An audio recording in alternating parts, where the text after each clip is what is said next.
নরেন্দ্র মোদী নামটি স্মরণে আসলে আমাদের চোখের সামনে ভাসে হিন্দুত্ববাদী একজন রাজনৈতিক দল, যার ব্যাকগ্রাউন্ড বা যার মূল উদ্দেশ্য আরএসএস। এবং এই আরএসএস এর বা গেরুয়া বিজেপি পুরো ভারত কন্ট্রোল করছে এখন।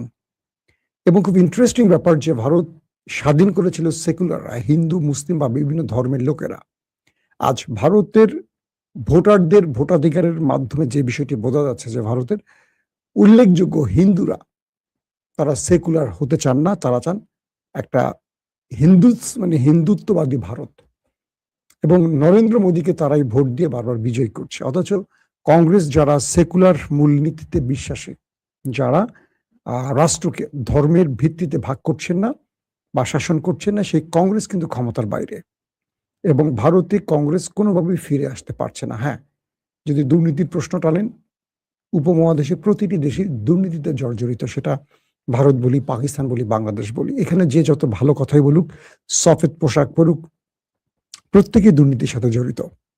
তো নরেন্দ্র মোদীর অনেক রকম আগদুম বাগদুম বক্তব্য শুনলে একটি বিষয় বুঝবেন যে নরেন্দ্র মোদী বা বিজেপি সবসময় ধর্মকে প্রাধান্য দেয়। আমি কথাটা এর আগেও বলেছিলাম যে বাংলাদেশের ইসলাম ধর্মের প্রাধান্য কমাতে নরেন্দ্র মোদী চেষ্টা করেন, কিন্তু ভারতের নরেন্দ্র মোদী হিন্দুত্ববাদের প্রাধান্য বাড়ান।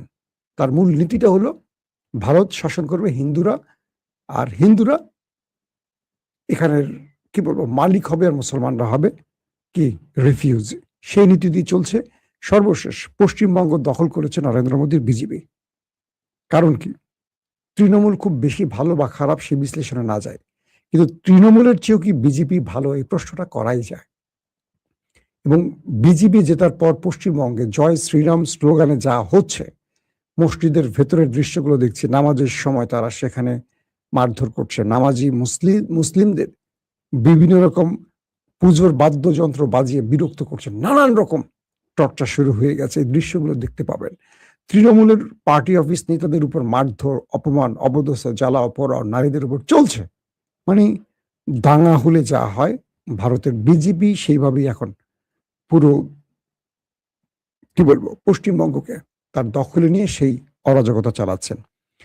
আচ্ছা, বিজেপির যে ব্যক্তি ক্ষমতায় বসছেন বা মুখ্যমন্ত্রী হয়েছেন, শুভেন্দু অধিকারী, এই ব্যক্তি কিন্তু 5 বছর ছিল তৃণমূলের নেতা। দেখেন, নরেন্দ্র মোদী আর শেখ হাসিনার মধ্যে একটা দুর্দান্ত মিল আছে, খুব চমৎকার। এরা দাদা দিদিদের কি মিল, আমি একটু ভিডিও আকারে আপনাকে দেখাবো এখন। শুভেন্দু অধিকারী, যিনি তৃণমূলের সেকেন্ড ম্যান ছিল, নরেন্দ্র মোদী কি বলে মমতা দিদির সেকেন্ড ম্যান ছিল তৃণমূলে, 5 বছর তার সাথে রাজনীতি করেছেন। পরবর্তী তিনি অভিমান করে চলে গেছেন, অনেকে বলে, আসলে বিষয়টা তা না। তিনি তৃণমূলে থাকা অবস্থায় এই যে শুভেন্দু অধিকারী, যিনি এখন মুখ্যমন্ত্রী পশ্চিমবঙ্গের বিজেপি থেকে নির্বাচিত, যিনি বারবার উল্টাপাল্টা কথা বলছেন, আসেন তার একটা বক্তব্য শুনে আসি, তিনি কি টাইপের কথা বলতে পারেন আমরা এক নজর শুনে আসি। শাহজাহানের নাম মুছবো, আমরা বিজেপি এলে বাবরের নাম মুছবো, হুমায়ুনের নাম মুছবো, জাহাঙ্গীরের নাম মুছবো, আকবরের নাম মুছবো, শাহজাহানের নাম মুছবো। কোন মোগল পাঠানের নাম লিখতে দেব না। যদি কোথাও লেখা থাকে ভালো করে পুজবো মুছবো। ভোটের আগে এই কথাটা বলেছিলেন শুভেন্দু অধিকারী, আর তাতে করে ভারতের হিন্দুরা মানে পশ্চিমবঙ্গে তাকে ভোট দিয়েছেন। কারণ এই উপমহাদেশের ভারতের মতো বিশাল অঞ্চল মোগলরা শাসন করেছে, 1-2 দিন না, 100 বছর ধরে। বিশাল ইতিহাস তাদের। পুরো ভারতবর্ষের আজকের যে অবস্থা, উন্নত ভারত বলি বা যত স্মৃতির জায়গা আছে, ভারতের যে আজকে পুরো পৃথিবীতে তার অবস্থান, তার নেপথ্যে ছিল মুসলমানদের অবদান। তো তিনি বিজেপি ক্ষমতায় আসলে পশ্চিমবঙ্গে পুরো মোগলদের সবকিছু মুছবেন, তাদের নাম টাম সব মুছে ফেলবেন। তার বক্তব্যে আপনারা শুনলেন কিভাবে একজন রাজনৈতিক দলের ব্যক্তি মুসলমানদেরকে মানে ধর্মকে বিভক্ত করে এবং জাতিকে বিভক্ত করে। এই বিভক্তির বক্তব্য দিয়ে তিনি কিন্তু নির্বাচিত হয়েছেন। তার মানে হলো পশ্চিমবঙ্গে, আমি যদি একদম সহজ বাক্যে বলি, ভারতবর্ষে নরেন্দ্র মোদী টিকে আছে বিভক্তির সুর দিয়েই। তার মানে ভারতের হিন্দুত্ববাদীরা সবসময় মুখে সেকুলার বলুক আর যাই বলুক, বাংলাদেশের ফিফথ কলামের মতো, হাসিনা গ্রুপের মতো বা হাসিনা মদতদাতাদের মতো, তারা কিন্তু আসলে ভেতরে হিন্দুত্ববাদী লালন করে। আসেন তার একটা এই ব্যক্তির একটা দুর্দান্ত চুরির ভিডিও আপনাদের দেখায়। তিনি কিভাবে চুরি করেন দেখেন।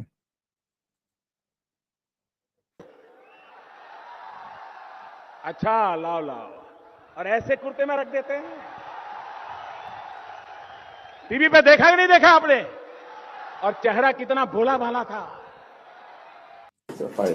আমি আপনাদের ভিডিওটা আবার দেখাচ্ছি। এটা হলো বিজেপির একটি ইউটিউব সাইট। ওকে, আপনারা দেখতে পাচ্ছেন বিজেপির। এই শুভেন্দু অধিকারী যখন তৃণমূলে ছিল, মমতা ব্যানার্জির দলে ছিলেন, তখন প্রকাশ্যে তার একটি মানে কি বলবো করাপশনের ভিডিও ধরা পড়ে ক্যামেরায়, সংবাদ আসে, আপনারা দেখতে পাচ্ছেন স্ক্রিনে। তো তিনি প্রকাশ্যে ঘুষ নিচ্ছিলেন এই শুভেন্দু অধিকারী। তো তাকে এই ভিডিওটি গোপনে ধারণ করে মিডিয়াতে আসে।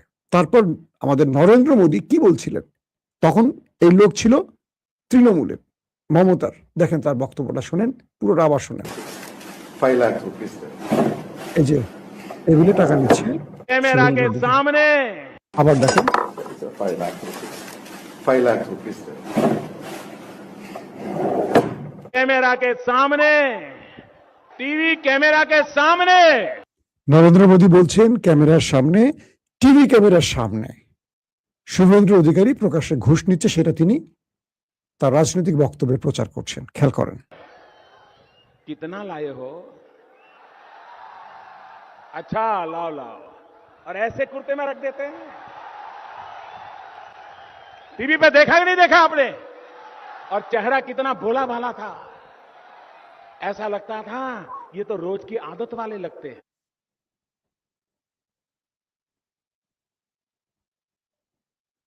এখন আপনারা যে ভিডিওটা দেখলেন, কি বুঝলেন?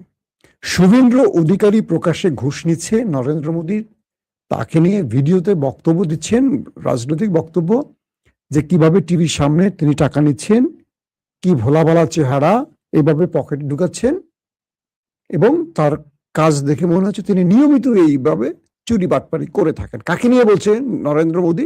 শুভেন্দু অধিকারীকে নিয়ে। সেই শুভেন্দু অধিকারী এখন কাদের মুখ্যমন্ত্রী, কোন দলের? এই নরেন্দ্র মোদীর। এই নরেন্দ্র মোদী তাকে বিজেপির নেতা বানালেন, তাকে মুখ্যমন্ত্রী বানালেন। দেখেন ইন্টারেস্টিং ব্যাপার কি হয়েছিল। সিবিআই এই শুভেন্দু অধিকারীর বাসায় রেড দেয়, তাকে পাকড়াও করে। বিজেপি তখন তাকে গোপনে বার্তা পাঠায়, তুমি যদি বিজেপির দলে চলে আসো তোমার মামলা ভ্যানিশ হয়ে যাবে।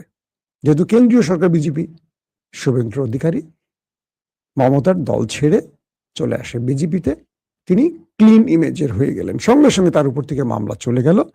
তারপর তিনি বিজেপির নেতৃত্বের হাল ধরলেন এবং মমতাকে হারিয়ে এবার তিনি পশ্চিমবঙ্গ বিজয় করলেন। একজন কারাপ্টেড দুর্নীতিবাজ যাকে নিয়ে নরেন্দ্র মোদী কথা বলেছেন, তাকে আবার নরেন্দ্র মোদী দলে ভিড়িয়েছেন। শুধু এটা নয়, আসামে আমরা একটু ধ্রুবর বক্তব্য শুনে আসি। আপনারা চিনেন একজন ভারতের খুব জনপ্রিয় ইউটিউবার, তিনি কি বলছেন এক নজর শুনে আসি। ईडी सीबीआई ने शुभेंदु अधिकारी पर रेड करी, इन्हें खतरा था कि ये जेल चले जाएंगे तो इन्होंने पार्टी बदल ली, बीजेपी में शामिल हो गए। ईडी सीबीआई ने शुभेंदु अधिकारी पर रेड करी, इन्हें खतरा था कि ये जेल चले जाएंगे तो इन्होंने पार्टी बदल ली, बीजेपी में शामिल हो गए। उसके बाद सारे केसेस को रफा दफा कर दिया गया। बीजेपी ने यूट्यूब चैनल से ये वीडियो डिलीट कर लिया और नरेंद्र मोदी ने अपनी बातों को थूक कर चाट लिया। Oh my God! By the way, Assam के चीफ मिनिस्टर हिमंता बिस्वा शर्मा की भी यही कहानी है। पहले वो कांग्रेस में थे, सीबीआई ने उन पर रेड करी, शारदा चिट फंड स्कैम का आरोप लगाया गया। ये आर्टिकल देखो अगस्त 2014 का, और कुछ ही महीने बाद पार्टी बदलकर वो बीजेपी ज्वाइन कर लेते हैं और सारे केसेस भुला। অর্থাৎ নরেন্দ্র মোদী বিভিন্ন রাজ্যে জনপ্রিয় নেতাদের দুর্বলতাগুলো খুঁজতেন এবং তাদের বাড়িতে সিবিআইকে পাঠাতেন রেড দিতে। তারপর তারা যখন ধরা পড়ে যেত, কিছু করার থাকতো না, তখন তাদেরকে গোপনে তার দলে ভিড়াতেন। ঠিক আসামের ক্ষেত্রেও একই কাজ করেছেন। এটা কে বলছে? ভারতের একজন জনপ্রিয় ইউটিউবার। দেখেন তারপরে তার বক্তব্য। दिए जाते हैं। पूरे देश में डेमोक्रेसी का मजाक बनाकर रख दिया। मैं तो कहता हूं जितने भी गुंडे क्रिमिनल बदमाश घूम रहे हैं, भाई सब जाके बीजेपी ज्वाइन कर लो, इससे अच्छा मौका नहीं मिलने वाला। अरे दाऊद इब्राहिम भाई, तू भी बीजेपी ज्वाइन कर ले, अंधभक्त तुझे भी अपना नया पापा बना लेंगे। বুঝতে পারছেন? এটা হলো নরেন্দ্র মোদী। এবার আসেন বাংলাদেশের দিকে তাকান। বাংলাদেশে আওয়ামী লীগ, বিএনপি ইউনূস সরকারের বিদায়ের পর যে দলটি ক্ষমতায় আসে, তারপর সারা দেশে বিএনপির অনুমতি নিয়ে আওয়ামী লীগ প্রকাশ্যে চলে আসছে না। কারণটা কি জানেন? ৫৪ বছর ধরে দেশটাকে লুট করেছে কারা? একটি দল না, ৩টি দল, যারা নির্বাচিত ভাবে ক্ষমতা ছিলেন, কখনো সেনাবাহিনী সরকার, কখনো অন্তর্বর্তীকালীন সরকার, যারাই আসুক, সবসময় এরা যারা ক্ষমতায় আসে তারা সবসময় রাজনীতিটা করেন। বিএনপি জামাতকে নিয়ে যতই আন্দোলন করুক, বিএনপির কিন্তু সবচেয়ে বেশি মায়া আওয়ামী লীগের জন্য, আবার আওয়ামী লীগের মায়া কিন্তু বিএনপির জন্য। কেন জানেন? কারণ এরা একের অপরের পরিপূরক। দিন শেষে এরা একে অপরকে ছাড়া চলতে পারবে না, কারণ আত্মীয়তার বন্ধন শুধু নয়, রাজনৈতিকভাবে এরা প্রত্যেকেই মোটামুটি করাপশনের সাথে জড়িত। হয়তো আওয়ামী লীগ বেশি, বিএনপি একটু কম। দিন শেষে একজন চোর আরেকজনের চোরের ভাষা বোঝে, একজন চোর আরেকজনকে ভবিষ্যতে মাফ করবে, কিন্তু যিনি করাপশন করেন না, অপরাধ করেন না, যিনি ইনসাফ করবেন, তিনি তো চোরদের আর সুযোগ দেবেন না।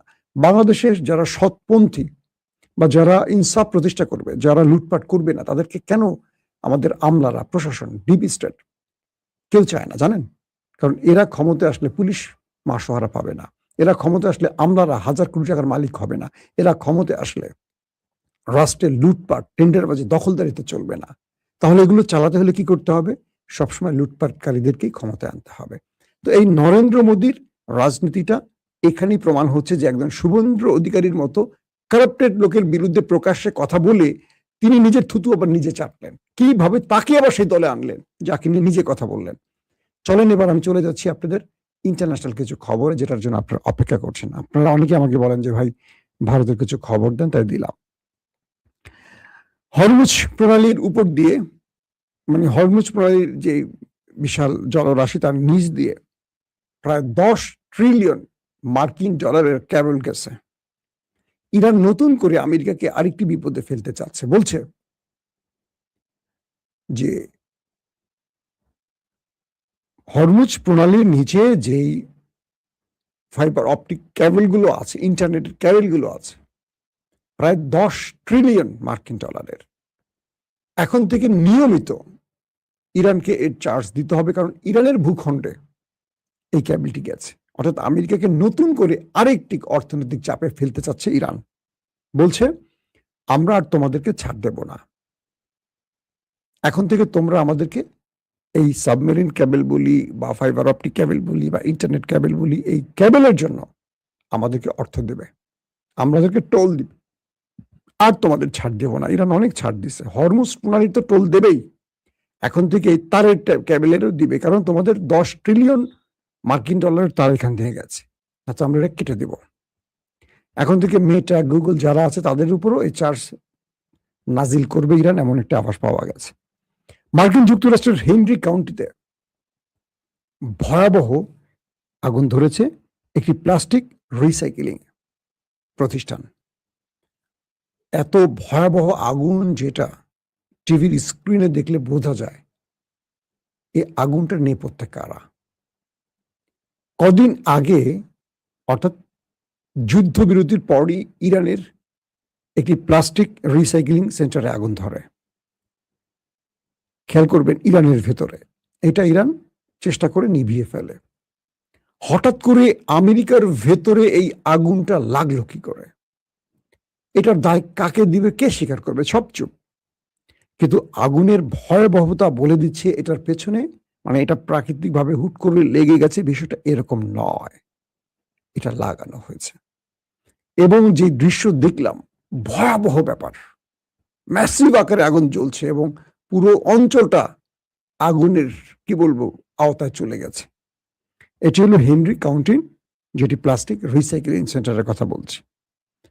এর কদিন আগে আমেরিকাতে আরেকটি ঘটনা ঘটে, সেটি হলো তেল রিফাইনারিতে আগুন ধরে যায় মার্কিন যুক্তরাষ্ট্রের।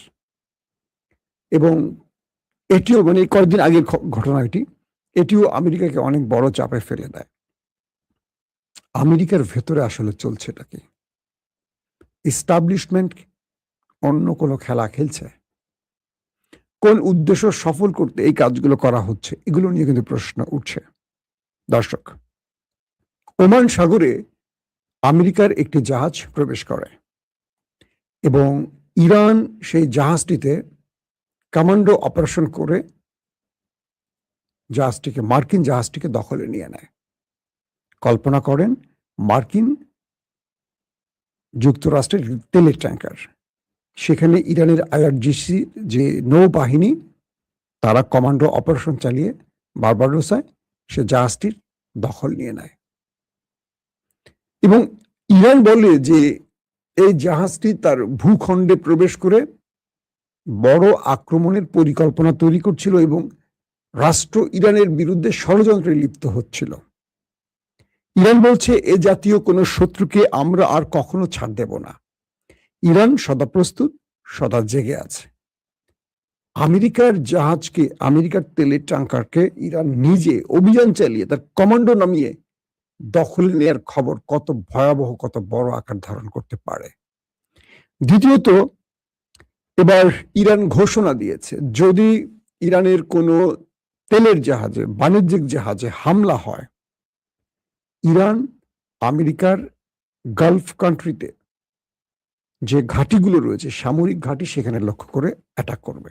অর্থাৎ এতদিন ইরান যেটা বলতো যে আমাদের জাহাজে আক্রমণ করলে আমরা তোমাদের জাহাজে আক্রমণ করব, এখন ইরান সেখান থেকে আরো কয়েক ধাপ সামনে গিয়ে বলছে যদি হরমুজে বা জলপথে ইরানের কোনো তেলের ট্যাঙ্কার বা বাণিজ্যিক জাহাজে আমেরিকা হামলা করে, তাহলে ইরানের নেক্সট টার্গেট কোনো জাহাজ হবে না, গালফ কান্ট্রিতে, যেটা আরব রাষ্ট্রের কথা বলছি, তাদের ভেতরে যে মার্কিন ঘাঁটিগুলো আছে, সেনা ঘাঁটি, সেখানে আক্রমণ করা হবে। তার মানে কি, যুদ্ধ আবার লেগে যাচ্ছে, মোটামুটি কনফার্ম। কারণ আমেরিকার ঘাঁটিতে ইরানের আক্রমণ মানে যুদ্ধ লেগে যাওয়া, আর ইরান যেটা বলছে সেটা কিন্তু করছে।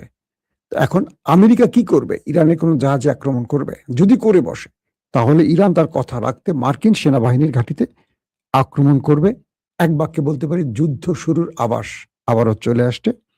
এবং আরেকটি খবর পাওয়া গেছে যে ইরাকের ভেতরে ইসরায়েলের একটি গোপন সামরিক বেজ ইরানের বিরুদ্ধে যুদ্ধের পরিকল্পনা তৈরি করছে। অর্থাৎ ইসরায়েলি একটি সামরিক বেজ আছে যেটা ইরাকের মধ্যে গোপন রাখা হয়েছে, এবং কিছু গোপন তথ্য লিক হয়ে গেছে, যে তথ্যে জানা গেছে ইরাকের ভেতর থেকে ইসরায়েল গোপনে ইরানের উপর একটি বড় আক্রমণের পরিকল্পনা করছিল। এখন দেখা যাক এই তথ্য ফ্লাশ হওয়ার ফলে ইরান ইসরায়েলের বিরুদ্ধে কি ব্যবস্থা নেয়, যদিও ইসরায়েল এখনো আক্রমণ করেনি। দর্শক, এরকম আরো দুর্দান্ত খবর পেতে আমাদের চ্যানেলটার সাথে থাকতে পারেন, ওপেন দ্য আইস। আর ফেসবুকে মাসুম মাহবুব আছে।